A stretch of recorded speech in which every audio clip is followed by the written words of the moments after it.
Health care में हर दिन नर्सें मरीजों के लिए बहुत ज़रूरी फैसले लेती हैं। पर वो ये कैसे जानती हैं कि सबसे अच्छा तरीका क्या है?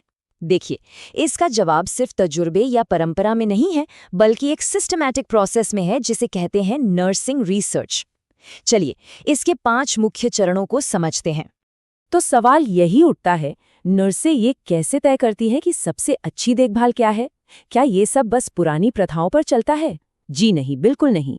इसका जवाब सबूत और एक वैज्ञानिक प्रक्रिया में छिपा है। और यहीं पर नर्सिंग रिसर्च की भूमिका आती है। ये सिर्फ विचारों के बारे में नहीं है, ये एक वैज्ञानिक प्रक्रिया है। इसका मकसद है ऐसा भरोसेमंद ज्ञान बनाना जो मरीजों की देखभाल से जुड़े हर फैसले को एक ठोस आधार दे। इस पूरी प्रोसेस को एक रोड मैप की तरह समझा जा सकता है। ये एक सफ़र है जो एक सवाल से शुरू होता है और एक ऐसे जवाब पर जाकर ख़त्म होता है जो सबूतों पर आधारित हो। तो चलिए इस रोड मैप के हर मोड़ को थोड़ा करीब से देखते हैं। तो ये पूरी यात्रा शुरू होती है वैचारिक चरण से। ये वो नींव है जहाँ से सब कुछ शुरू होता है, सोचने, सिद्धांत बनाने और स्टडी के दायरे को तय करने से। इस चरण में एक लॉजिकल सीक्वेंस होता है। सबसे पहले एक क्लिनिकल समस्या को पहचाना जाता है। फिर ये देखा जाता है कि मौजूदा साहित्य में पहले से क्या जानकारी उपलब्ध है। ये जानना इसलिए ज़रूरी है ताकि कोई पहले हो चुके काम को दोबारा न करे। और उस ज्ञान के आधार पर एक स्पेसिफिक टेस्ट करने लायक परिकल्पना यानी एक अनुमान तैयार किया जाता है। अब इस स्लाइड पर 2 कॉलमों पर ध्यान दीजिए। ये रिसर्च क्वेश्चन और परिकल्पना के बीच के ज़रूरी फ़र्क को साफ करता है।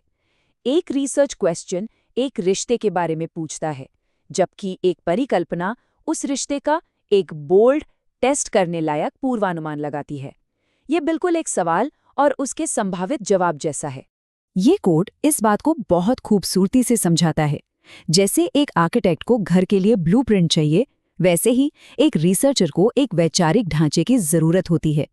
ये ढांचा पूरी स्टडी के लिए एक गाइड के तौर पर काम करता है, जो ये पक्का करता है कि सब कुछ सही रास्ते पर रहे। एक बार जब आइडिया और परिकल्पना साफ हो जाते हैं, तो रिसर्चर को एक मास्टर प्लान बनाना होता है। यहीं पर आता है डिजाइन और योजना का चरण, जहां ये तय होता है कि स्टडी असल में की कैसे जाएगी। यहाँ हर डिटेल पर ध्यान दिया जाता है। इसमें जनसंख्या यानी वो पूरा ग्रुप जिसका अध्ययन करना है, और सैंपल यानी उस ग्रुप का एक छोटा हिस्सा, दोनों की पहचान की जाती है। और सबसे आखिर में एक पायलट स्टडी की जाती है। ये एक तरह की ड्रेस रिहर्सल है, जिससे असली स्टडी शुरू करने से पहले किसी भी कमी को दूर किया जा सके। और इस पूरी प्रोसेस में नैतिकता सबसे ऊपर है। जब रिसर्च इंसानों पर हो रही है, तो उनकी सुरक्षा और उनके अधिकारों का सम्मान करना पहली प्राथमिकता होती है। इसका मतलब है कि इंस्टीट्यूशनल रिव्यू बोर्ड से मंजूरी लेना और ये पक्का करना कि हर प्रतिभागी पूरी जानकारी के साथ अपनी सहमति दे। अब हम उस पड़ाव पर आते हैं जहां प्लान हकीकत में बदलता है। इसमें 2 अलग-अलग काम शामिल हैं। पहला, अनुभवजन्य यानी एम्पेरिकल चरण, जिसका मतलब है अवलोकन और अनुभव के आधार पर जानकारी इकट्ठा करना। और उसके ठीक बाद आता है विश्लेषणात्मक यानी एनालिटिक चरण, जहां उस जानकारी से तर्क के जरिए मतलब निकाला जाता है। अनुभवजन्य चरण पूरी तरह से जमीनी काम के बारे में है। ये वो क्षण है जब रिसर्चर सर्वे, अवलोकन या माप के जरिए उस कच्ची जानकारी को व्यवस्थित रूप से इकट्ठा करता है, जिसकी उन्हें अपने सवाल का जवाब देने के लिए जरूरत होती है। एक बार जब डेटा इकट्ठा हो जाता है, तो असली डिस्कवरी का चरण शुरू होता है। यहाँ स्टैटिस्टिकल एनालिसिस के जरिए कच्चा डेटा एक कहानी बताने लगता है। यहीं पर पैटर्न और संबंध सामने आते हैं और डेटा निष्कर्षों में बदल जाता है। ये टेबल देखिए, ये शानदार तरीके से दिखाती है कि ये काम कैसे करता है। यहाँ रिसर्चर 2 अलग-अलग मरीज समूहों की विशेषताओं की तुलना कर रहे हैं। क्या समूहों के बीच उम्र या दवा के असर में कोई महत्वपूर्ण फर्क है? इस तरह के एनालिसिस से ही सार्थक निष्कर्ष निकलते हैं। और अब हम आते हैं आखिरी और शायद सबसे जरूरी चरण पर, प्रसार। कोई भी रिसर्च तब तक पूरी नहीं होती जब तक कि उससे मिला ज्ञान दूसरों तक न पहुंचे। ज्ञान को साझा करने का मकसद ये सुनिश्चित करना है कि ये जानकारी उन लोगों तक पहुंचे जो उसका इस्तेमाल कर सकते हैं, चाहे वो एकेडमिक जर्नल्स के माध्यम से हो, कॉन्फ्रेंस में प्रेजेंटेशन के जरिए या सीधे नीति निर्माताओं के लिए रिपोर्ट के रूप में हो।